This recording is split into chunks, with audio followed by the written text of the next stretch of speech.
You don't belong in seat 2A. This ticket must be stolen. That was the first thing flight attendant Sophia Bennett said to Henry Carter, her voice sharp enough to cut through the murmurs in the crowded cabin.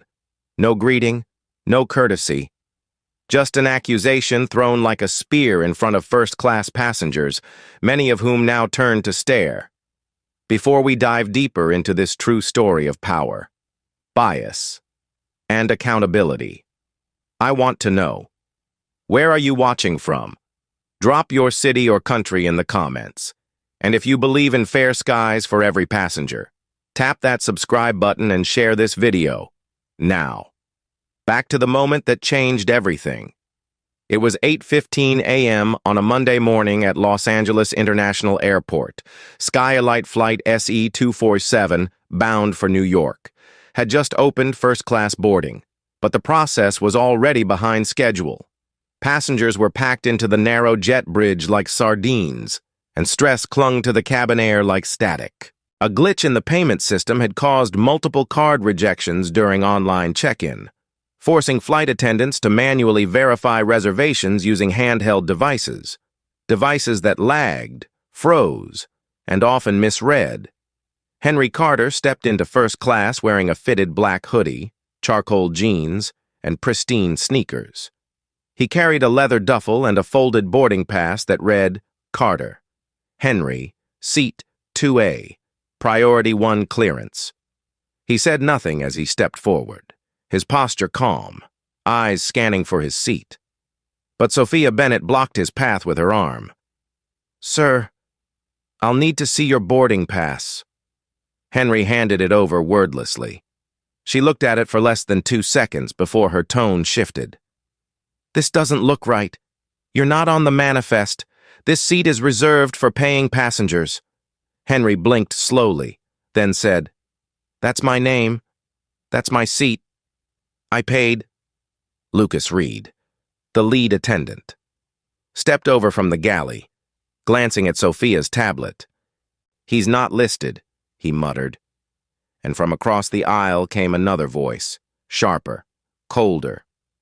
He probably stole the ticket, said Ethan Ward, a white businessman in a tailored navy suit, sipping coffee with one hand and scrolling his phone with the other.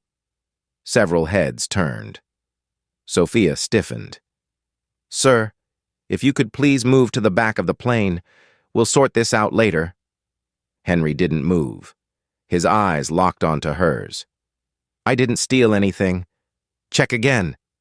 Sophia's lips pressed into a thin line. We've had issues with payment fraud today, and your platinum card was rejected at the kiosk. Because your terminal is outdated, Henry replied. Your system is broken. I'm not. Sophia folded her arms.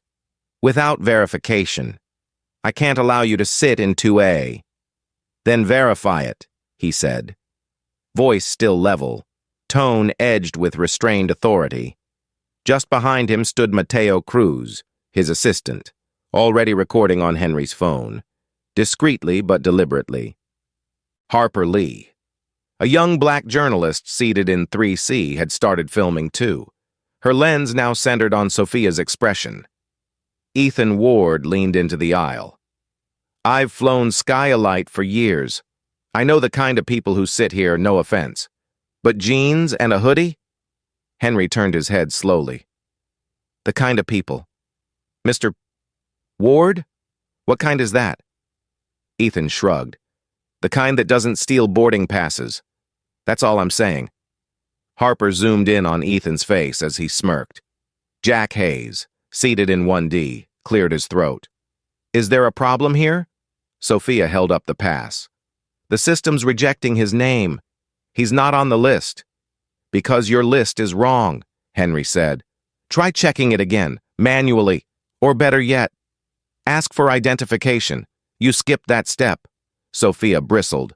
I don't need to be told how to do my job, Lucas interjected. Let's just move him back until we can confirm.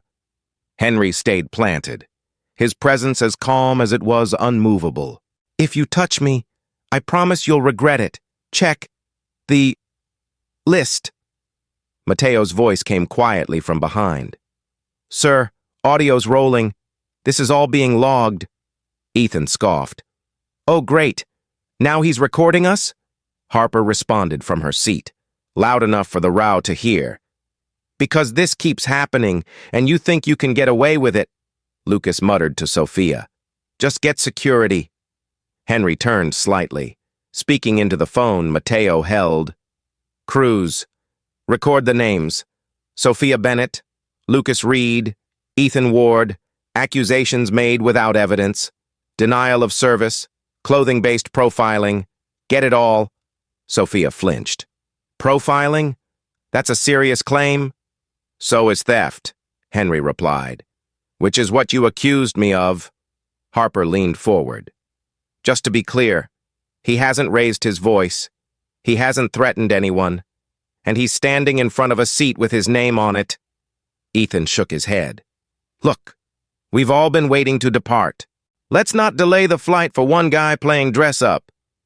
Henry's gaze didn't break.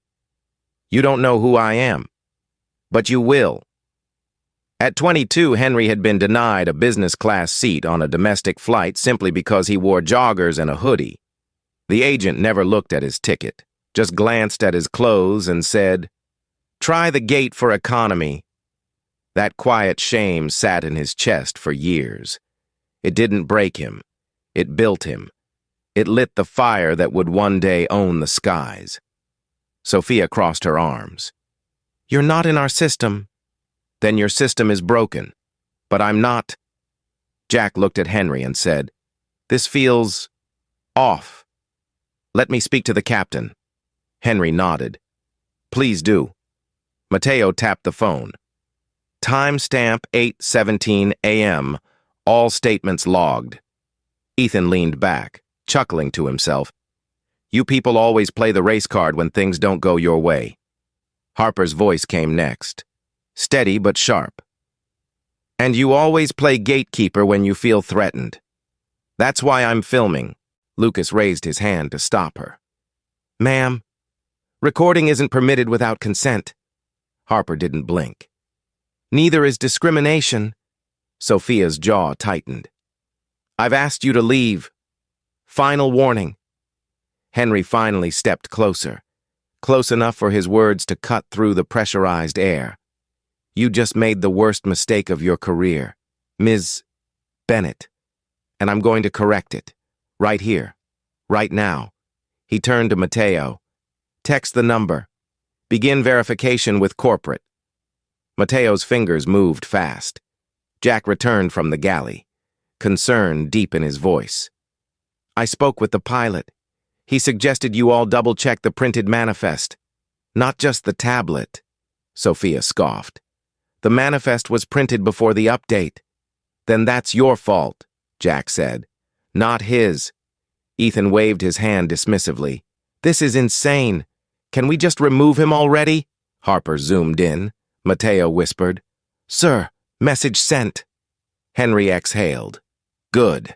In about 4 minutes. She won't be working here anymore. Silence hit the cabin like a dropped curtain. For the first time, Sophia looked shaken. Ethan stopped smiling. Lucas stared at the device in his hand. Suddenly unsure, Harper's camera remained fixed. Henry reached into his pocket, unfolded his ID, and placed it beside the boarding pass. My name is Henry Carter. I own 40% of Skylight Airlines, and I will not be spoken to like a criminal because I'm wearing a hoodie. Sophia stared at the ID in Henry's hand, her lips parting slightly as if she couldn't decide whether to deny or deflect. But before she could say a word, Lucas blurted, That can't be right. I didn't see that name. His voice wasn't confident anymore. It cracked under the weight of scrutiny, of the dozen or so eyes now watching every move, every word. Sophia looked from the ID to the printed boarding pass, then to the tablet in her hand, where the manifest still hadn't updated because of the glitchy software that was failing them both.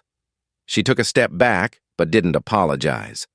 Instead, she doubled down, voice sharper now. Anyone could print that.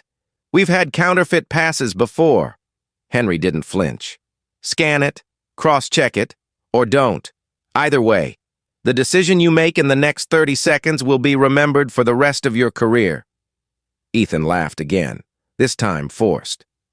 He's bluffing. Nobody walks in here looking like that and turns out to be a billionaire. Look at him. Hoodie, sneakers, no watch, no briefcase, no polished look. This is all for attention. But Jack Hayes, seated again in 1D, leaned forward and said calmly, "And what if he's not bluffing?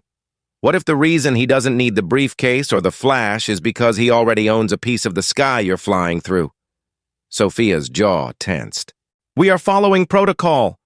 Mateo's voice cut in, clear and steady. "That protocol includes confirming ID before removal. You skipped that.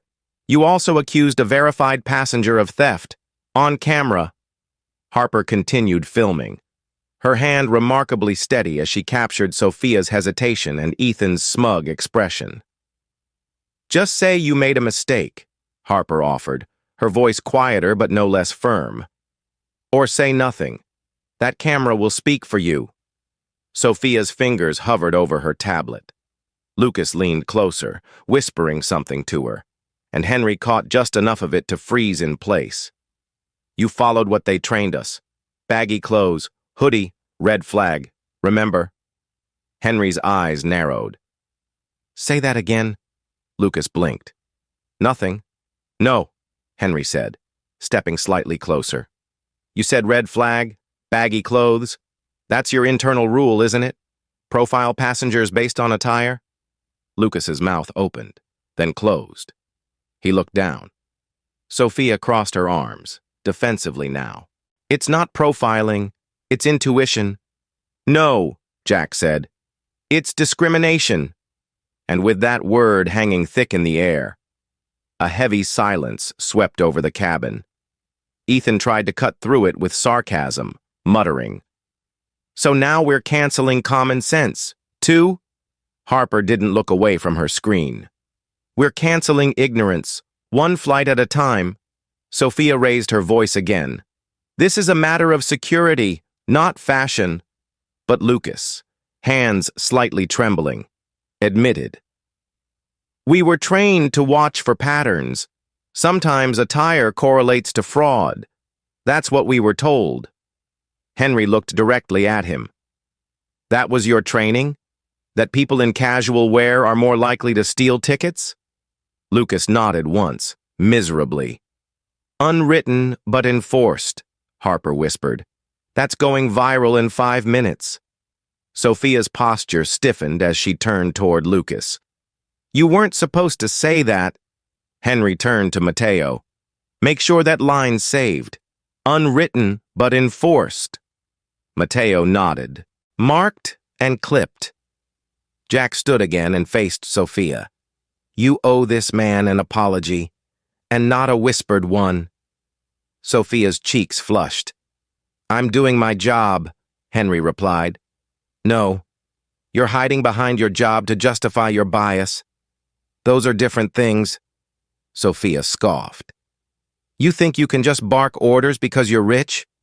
Henry's voice dropped, deep and steady. "I don't have to bark. I only need to speak the truth. And your behavior is proving it." Ethan chuckled again, but less confidently now. "You people always play the victim card." Mateo turned toward him, phone still recording. "Repeat that?" Ethan stood up halfway from his seat. "This is absurd. Can we just get on with the flight? Why are we all being held hostage for this drama?" Harper raised her phone toward Ethan and said, "Because your words are Exhibit B." Jack looked toward the cockpit. "If this doesn't stop, I'm going up front again. This is going to end badly. For the airline," Sophia snapped. "Then go. This isn't your concern." Jack turned toward her. "It became my concern the moment you insulted a passenger in front of a cabin full of witnesses. I've been flying Skylight for 15 years, and I've never seen a breakdown like this." At 24, just 2 years into his first major software acquisition, Henry was denied a flight upgrade in San Francisco because a gate agent mistook him for a delivery assistant. She ignored his boarding group number, glanced at his sweatshirt, and said, "Packages go through freight, not first." Henry didn't argue. He upgraded his company instead. That incident became a quiet benchmark. Never again be mistaken for anything less than the owner of the building. Sophia exhaled sharply, stepping toward the galley. "Fine. I'm calling security." But before she could reach the phone, Henry said, "Do that, and I'll make my first official act as owner to terminate you on the spot." Lucas turned to him, voice trembling. "You really own part of Skylight?" Henry pulled up a contact on his phone, showing the company logo and an internal contact ID labeled Board Liaison, Direct Line.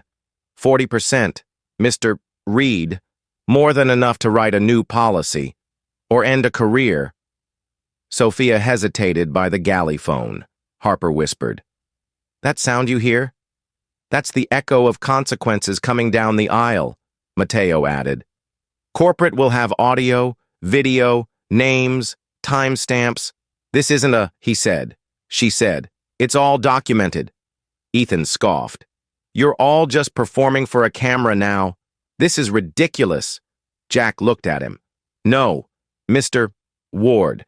This is what accountability looks like when it walks in wearing a hoodie." Lucas slumped slightly into the wall, guilt slowly overtaking his defensiveness. Sophia took her hand off the phone. Henry turned slightly and faced the entire first-class cabin. "Let me be absolutely clear. What happened here today was not a misunderstanding. It was a pattern, repeated and protected by silence. And I'm done being silent." Sophia didn't move, didn't blink, as Henry's words echoed through the cabin, quieting even the most restless passengers. Her eyes flitted to the phone in Henry's hand, then to Harper's camera still fixed on her, and finally to the crumpled boarding pass now half folded on the galley cart beside her. Lucas stepped forward again, voice low but strained. "Mr. Carter, if I may, I think there's a reason your name didn't show." Henry turned slowly to face him. "Go on." Lucas's fingers trembled as he held up the crew's manifest tablet, its screen still glitching. "When the kiosk rejected your card, it flagged the transaction as incomplete. Sometimes, when that happens, the system auto-bumps the name to economy until it's manually corrected. If Sophia entered it that way." Henry raised his eyebrows. "Are you saying this is a system flaw or human error?" Lucas glanced sideways. "Both," Sophia snapped, her voice cracking under pressure. "I didn't bump him. I just marked it for re-verification. I didn't know it would default to economy," Harper whispered loud enough to be heard. "So you did change his seat?" Sophia flushed. "That's not what I said," Henry pressed gently, but firmly. "You're saying my name was in the system until you moved it?" Sophia's voice wavered. "There was a payment issue. I followed procedure. I didn't delete your name. I flagged it, which led to you accusing me of theft," Henry said flatly. "Which led to your colleague calling me a fake," Harper added, "and another passenger implying I didn't belong." Henry concluded. Ethan exhaled audibly. "Are we really still doing this? Mistakes happen. Let it go. No harm. No foul." Henry looked at him. "You called me a fraud. Mr. Ward, that's not a mistake. That's your character speaking without consent." Ethan rolled his eyes and stood, adjusting his tie. "Fine. I'll move to the business cabin until this circus ends." Jack stood with him. "No. You're going to sit right there and listen to how damage is undone." Sophia clutched the galley counter, visibly unraveling. "I didn't mean to." "Didn't mean to what?" Harper asked gently. "Didn't mean to follow a bias protocol that isn't written, but is deeply embedded?" Lucas spoke up again, this time steadier. We weren't told to profile people, but we were told to trust patterns, unspoken rules. If the clothes don't match the cabin, recheck the manifest. That's how it starts. Henry's voice lowered. And how many people has it ended for? At 26, during a tech conference in Singapore. Henry had booked a VIP lounge pass after a keynote speech that landed him on the cover of a major business magazine. Still wearing his hoodie and backpack from the stage, he entered the lounge and was stopped by a uniformed attendant who asked him to wait for the real pass holder. No one intervened. No one apologized. He left, sat on a bench outside, and quietly decided that one day, no one would ever dare question if he belonged again, not because of a badge, but because he'd owned the system itself. Silence fell again. Sophia glanced down, her eyes unfocused. You were dressed so casually. I thought you were trying to slip past. That's not what you thought, Henry replied. What you thought was that I didn't belong in 2A because I wasn't wearing a suit. That's not caution, that's assumption, and it costs people their dignity. Lucas swallowed hard. I'll accept whatever consequence comes, but I want to help fix it. Henry nodded, his voice like steel under velvet. You'll have that chance. But today, the first consequence lands where the first insult began. Harper's camera stayed steady as Henry took a step toward Sophia. I'm giving you one opportunity to admit your mistake, not just to me, but to this cabin, to your co-workers, and to yourself. What you do next tells me if this is retraining or termination. Sophia's breath caught. She looked around the cabin. No one came to her defense. Lucas looked away. Ethan folded his arms. Even the pilot hadn't appeared to shield her. And in that moment, her defiance crumbled. I mislogged the ticket, she said quietly. The system flagged it and I thought it was fake. So I flagged it as economy. I thought I was doing the right thing. Henry nodded slowly. Thank you. For finally telling the truth, she added, voice barely audible. But I didn't do it because of your race. I did it because we've had passengers sneak into first class before. And how many of those were wearing jeans and hoodies? Harper asked. Or looked like him? Sophia didn't answer. Henry turned to Mateo. Mark that timestamp. 8:19 a.m. Verbal admission of improper manifest handling. Passenger misclassification resulting in public accusation. Mateo tapped the screen. Logged! Ethan groaned. This is getting theatrical. Next thing you'll tell me is he's going to fire her right here in front of everyone. Henry turned slowly, expression unreadable. Actually, Mr. Ward, that's exactly what I'm going to do. Ethan blinked. Wait, you're serious? Jack leaned in. He wasn't joking when he said 40% shareholder. This man can rewrite the sky, Harper whispered. And he just did. Sophia's eyes widened. Wait, Mr. Carter, please, I didn't mean... Henry raised a hand. Not here. Not now. You'll get a fair explanation. But the moment you accused me without verification, you violated the integrity of this airline and every protocol we're meant to uphold. As of this minute, you're relieved of all passenger-facing duties. Lucas stepped forward, unsure. What about? We'll talk in the galley. Henry said, For now, take her badge and headset.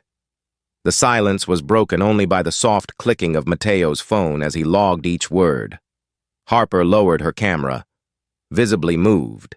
Jack sat down slowly, exhaling. Well, I've never seen a corporate reckoning delivered this quickly, Ethan muttered. Power trip. Henry looked at him one last time. No, Mr. Ward, this is a correction, one that should have happened a long time ago. Then he turned to Harper. Thank you. for documenting what many would have denied. She nodded. Truth needs witnesses. Henry looked at the other passengers. And so does justice. The remaining crew stood frozen, unsure what to do next. Lucas clutched the manifest tablet, still buzzing from the incomplete update. Mateo looked up from the phone. Corporate alert acknowledged. Legal confirmed. You have full executive discretion. Henry took one last look around the cabin, at the rows of leather seats, the quiet faces, the weight of what had just occurred, and nodded. Then let's make it official. And with that, he stepped toward the galley, ready to finish what had been started in full view of a cabin that would never forget this flight. Sophia stood motionless for a moment in the narrow space between the galley and seat 2A, her breath coming faster as the tension in the cabin deepened. Then, without another word, she turned and reached for the cabin intercom handset, pressing the button to summon gate security. Her voice was tight, but loud enough to carry. This is Flight Attendant Bennett requesting immediate personnel support. I need removal of a disruptive passenger.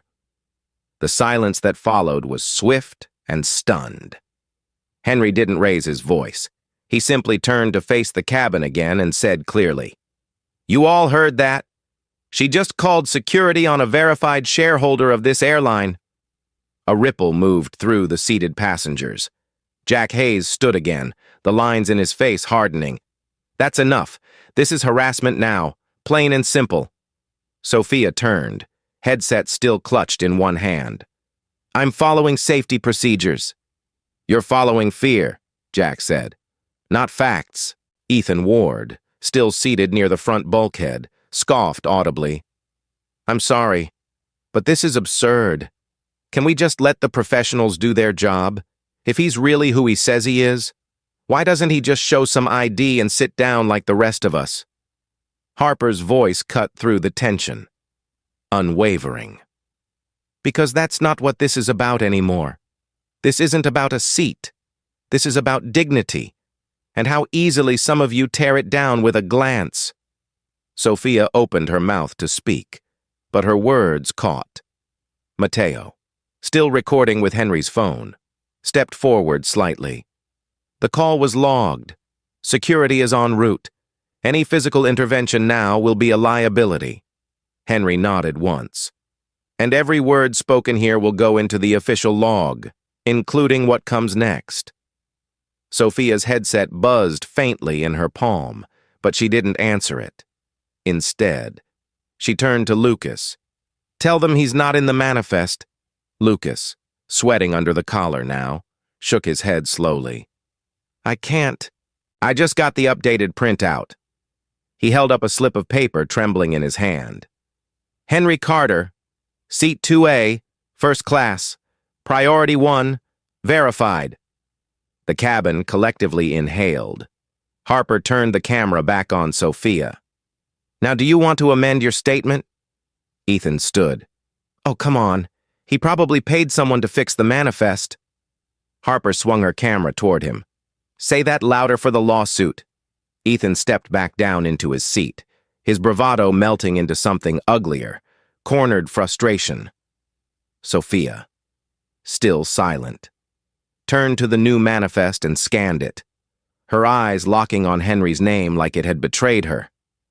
I don't understand how it updated. It wasn't there before." "Because you moved it," Henry said, calm and deliberate. "And now that it's been restored, so has the truth. But we're not done yet." Harper's voice was soft but sharp. "Then let's finish this story right." Jack took a step toward the aisle. "You should probably cancel that security call before it gets worse," Mateo added. "Or let them come. Let them see the footage before they touch a single person." At 28, just after finalizing a $200 million acquisition for his firm, Henry had arrived at a private terminal in Phoenix for a charter flight home. He waited quietly in the corner, dressed in his usual jeans and zip hoodie, when a staffer approached and said, "This lounge is reserved for executives, sir." He'd smiled and replied, "I am the executive." But no apology came. Instead, the staffer said, "You don't look like it." That moment didn't trigger anger. It triggered strategy. Henry left quietly. But by the end of that fiscal quarter, he had secured board-level access to that very charter firm. It was the last time anyone questioned if he belonged near a runway. Sophia opened her mouth again. But this time, what came out wasn't an order or an excuse. It was the truth. "We were told during training to watch for red flags. And yes, baggy clothes, hoodies, no visible status markers. Those were on the list." The cabin went still. No one breathed. Harper whispered, "Got it," as her phone stayed trained on Sophia's face. Verbal admission, profiling directive, 8:21 a.m. Henry stood straighter. "You just said out loud what too many passengers have only guessed, that your training isn't written down, but it's alive and well. You see a hoodie, and you see a threat."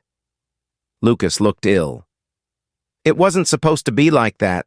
It was just guidance." Jack responded before Henry could. "Guidance that targets people who don't dress like you expect. That's not safety. It's selective exclusion," Harper added. "And you all just saw how fast that guidance turns into accusations." Sophia's headset buzzed again. This time she picked it up, said a few rushed words, then hung up. "Security is standing down. They were told it's resolved," Mateo said. "Good. Because if they had touched Mr. Carter, you'd be answering to legal right now, not just corporate." Sophia looked smaller now, her body, her voice, her presence shrinking under the collective weight of what she had said. Ethan leaned back, arms crossed. "So what now? He gets to fire her and parade around like a hero?" Henry glanced at him. "No parade, just accountability." He turned to face the cabin once more. "You've all witnessed what happens when a silent rule is broken open. I didn't come here to make a scene. I came here to take my seat. But because of a hoodie and an outdated rule book, I was accused of theft, profiled, and nearly removed." Harper turned her camera briefly to the other passengers, capturing faces, some embarrassed, some angry, some quietly nodding. Jack said quietly, "You don't owe them an apology, Henry, but they owe you one." Lucas stepped forward. "I do. I'm sorry. I should have spoken up sooner. I should have checked the paper manifest first." Sophia didn't speak. She just set her headset down on the galley tray, beside the now wrinkled boarding pass, and looked away. Mateo said, "We'll begin internal review immediately. The footage is clear. The logs are secure. Skylight will have no choice but to respond." Henry nodded once. "They will, and I'll make sure of it." Henry didn't rush. He stood still in the center aisle of first class, letting the weight of the silence settle over every leather seat and overhead bin. His voice, when it came, was quiet, but no one mistook it for soft. "You've heard the accusations. You've seen the proof. You've felt the silence that followed, so let me speak now. Not as a passenger, not even as a shareholder, but as a man who's been in this seat 1,000 times and denied it more times than I care to remember." He turned toward Sophia, who had not lifted her head since setting her headset down. "Ms. Bennett, your actions today did not begin with a system error. They began with an assumption. You looked at me and saw someone who didn't belong. You turned a boarding glitch into a character judgment, and then you spoke those assumptions into existence, in front of witnesses, into a phone that's now in legal custody, and on a camera that's already time-stamped and archived." Sophia didn't speak. Henry continued, unwavering. "Effective immediately, you are terminated from all active roles within Skylight Airlines. Your conduct violated protocol, ethics, and the most basic human decency required to serve the flying public." He turned toward Lucas. "Mr. Reed, You supported her claim without confirmation. You cited a manifest you hadn't rechecked. You made comments about my appearance that implied economic fraud. As a lead attendant, your responsibility was not just to serve, it was to lead. You failed at both. Your employment is not terminated today, but your record will reflect formal reprimand, and you will be reassigned to compliance review under internal supervision. Lucas nodded once. His jaw clenched. Henry turned to the passengers.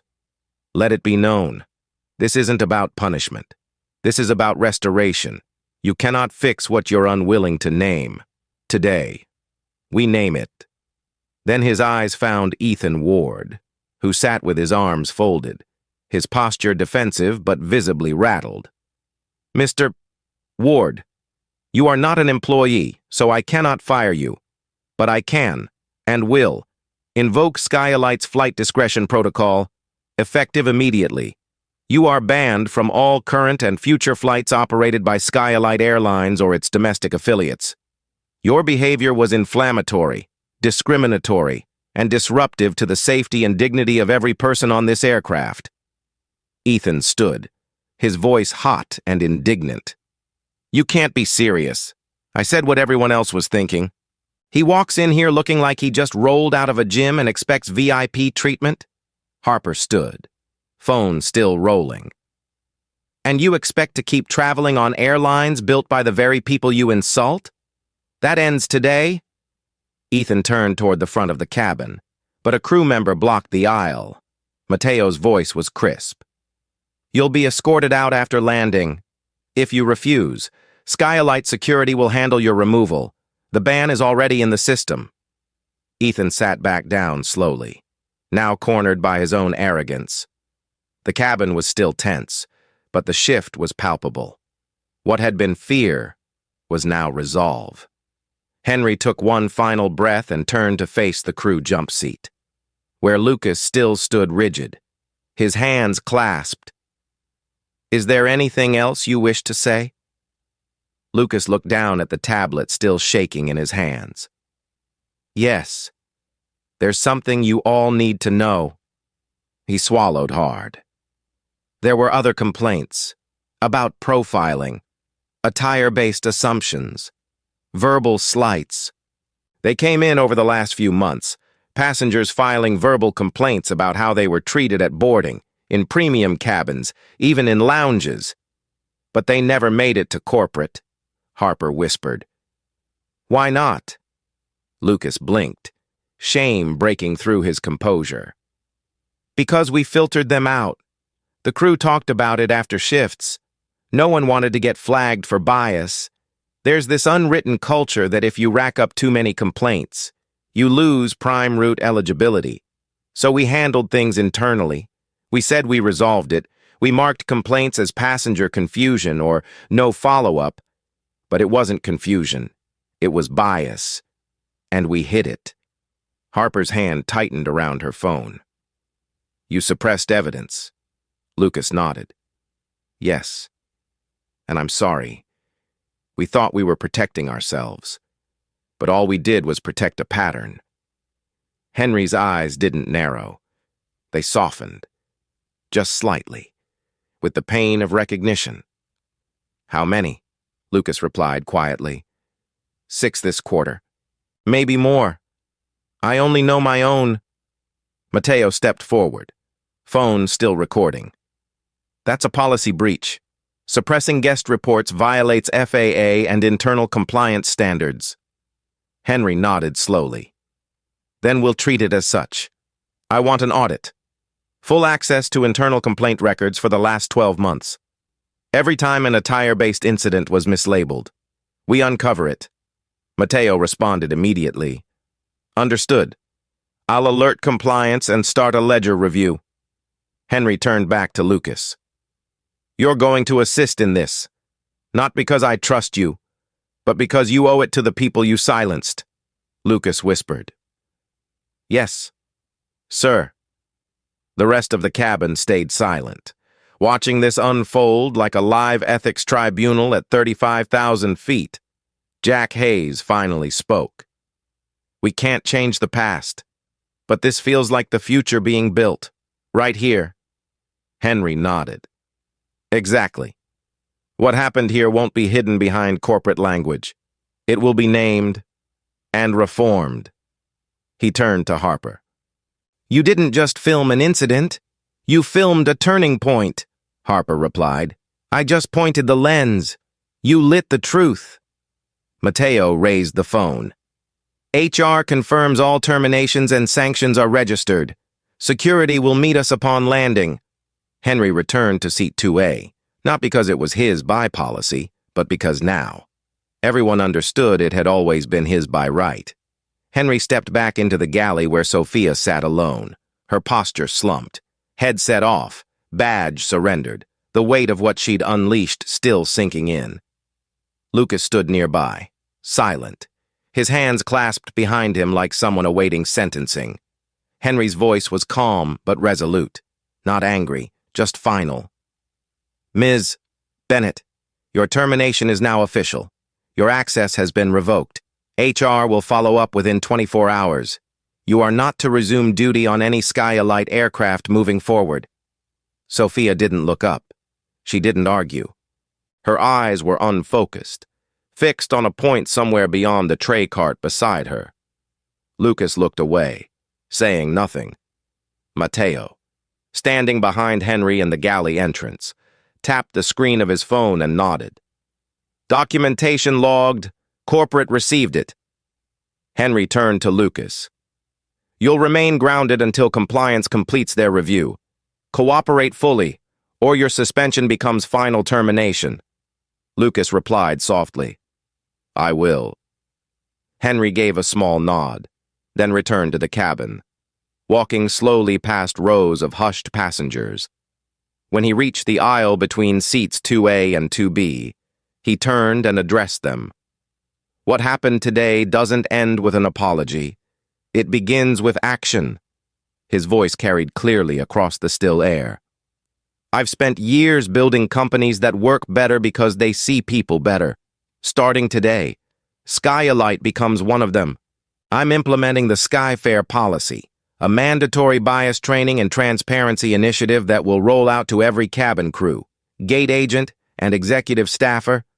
No exceptions. Every employee who handles passengers will be retrained within 60 days. Complaints will be logged immediately. No verbal dismissal, no internal erasure. If it's said, it's logged. If it's seen, it's reported. If it's wrong, it's corrected. A few passengers nodded. Jack Hayes clapped twice, softly but meaningfully. Harper looked up from her phone and whispered, That's how legacy begins, in policy, not PR. Henry turned and met her gaze. And legacy sticks when it's harder than silence. Then, behind him, Sophia's voice came low and cracked from the galley. You think I'm the first? I wasn't, and I wasn't alone. The cabin quieted again. Henry stepped toward the partition. Say what you need to say. Sophia exhaled slowly.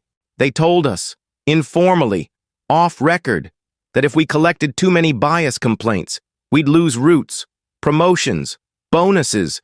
So we stopped writing them up unless a passenger demanded it face to face. We'd file them as misunderstandings, or not at all. Harper stood. You're admitting to systemic suppression? Sophia nodded. There were meetings, unofficial, crew talks. We all knew the risk. Too many marks. And your file got flagged. So we kept quiet. And we were rewarded for it. Mateo's jaw tensed. How many people were involved? Sophia stared at the floor. Almost everyone. Maybe not at first. But once you see the consequences of speaking up, you learn to speak carefully, or not at all. Henry took a breath, long and deliberate. So this wasn't a training failure. It was a culture failure. Sophia looked up, finally. It was fear, not policy, just fear of being the one who ruined the numbers. Mateo looked to Henry. We can request a system-wide audit, pull complaint logs, identify inconsistencies. Henry nodded. Do it. I want every discrepancy pulled. If one file was erased, we restore it. If one name was ignored, we read it. Jack stood again, his voice quiet. She may have been wrong, but she's not lying. Henry didn't disagree. She's telling the truth too late, but not too late to fix it. Then he turned toward the rest of the passengers. Let me be clear. This airline will change, not because we were caught, but because we chose to correct it before the next person gets denied a seat for wearing a hoodie. Harper lowered her phone, visibly moved. You didn't just fire her. You fired the silence, Mateo confirmed. Audit request submitted. Skyfare implementation begins tonight. Henry sat back in seat 2A, not with triumph, but with resolve. Good. Now let's take off knowing we've grounded something that never should have been flying in the first place. By the time Skyalite Flight SE-247 landed at JFK, the story had already begun to ripple beyond the cabin walls. Sophia Bennett was quietly escorted off the aircraft by a corporate liaison and security representative. Her badge deactivated, her access revoked. Lucas Reed remained grounded, placed under formal compliance review and assigned to cooperate with an internal audit of flight crew complaint records dating back 12 months. Ethan Ward, visibly rattled, was met at the jet bridge by legal staff and issued a permanent no-fly notice. His name entered into Skyalite's flight risk system. Harper Lee was invited by Skyalite's executive office to join as an independent ethics advisor for the Skyfare initiative. She declined the title, but agreed to consult, on one condition, that the training materials include the full footage from the flight, without edits, without disclaimers. Henry Carter didn't hold a press conference. He didn't need one. Word traveled on its own, within days. Skyalite issued a public statement confirming Sophia's termination, Ethan's ban, and the official launch of the Skyfare policy, a new internal system designed to end the suppression of bias complaints and introduce full visibility into crew conduct, passenger grievances, and training outcomes. Reports that were once discarded were now logged in real time. Verbal complaints once dismissed were verified by passenger statements, and every crew member on domestic routes was given 30 days to complete a new, mandatory bias certification program. Henry didn't push for revenge, he pushed for structure, for truth that couldn't be hidden behind a tablet or shrugged away with the phrase, "not on the manifest." Harper's footage, raw, unfiltered, time-stamped, became the core of the Skyfare program, played in hangars and training rooms across the country. Mateo Cruz was promoted to executive liaison for ethics and internal communication. Jack Hayes received a formal letter of thanks from the board, and on the following Tuesday, Henry received an email. It was from a former Skyalite employee, someone who had quietly left the company 2 years prior. The message read, I saw what happened, and I need to tell you. Sophia wasn't wrong about the culture. We were told not to log bias complaints. We feared the numbers. We thought we were protecting our jobs, but we were protecting a lie. I filed 3 complaints, and each time I was told I'd be reassigned if I kept pressing, so I stopped, and then I quit. Watching you stand up the way you did made me realize I shouldn't have left quietly. I should have stayed and changed it. I'm sorry I didn't, but I want to help now. Henry read the message twice. Then he replied, There's still time to help. We're not just building an airline. We're rebuilding trust. Let's talk. That former employee was rehired as part of Skyalite's new Ethics and Accountability Unit. Their first assignment, audit every suppressed report from the previous 3 years. The legacy Henry left behind wasn't just in new training or firings. It was in culture, one where silence no longer meant safety, and status was no longer measured by appearance. Months later, as Skyalite published its first quarterly report under the new policy, customer satisfaction reached an all-time high, not because the flights got faster, but because the passengers felt seen. Harper received letters from flyers saying they finally felt comfortable traveling in their own skin, in their own clothes, without needing to dress for respect. Flight crews admitted to seeing their passengers differently. Gate agents paused before assuming, and no one, not a single person, was asked to step aside for looking out of place. Henry continued to fly Skyalite, but now he did so, knowing that the seat he fought for wasn't just his. It was a place made safer for everyone who came after him. He sat in 2A, not to be above anyone, but to show that integrity should never have to dress up to be taken seriously. And to you, the listener, if you've ever been told you didn't look the part, or that where you are isn't where you belong, let this story remind you, you do. You always did. And the moment you choose to stand up, not with noise, but with truth, you create a space that can't be stolen back. Because sometimes, it only takes 6 minutes to change the altitude of everything.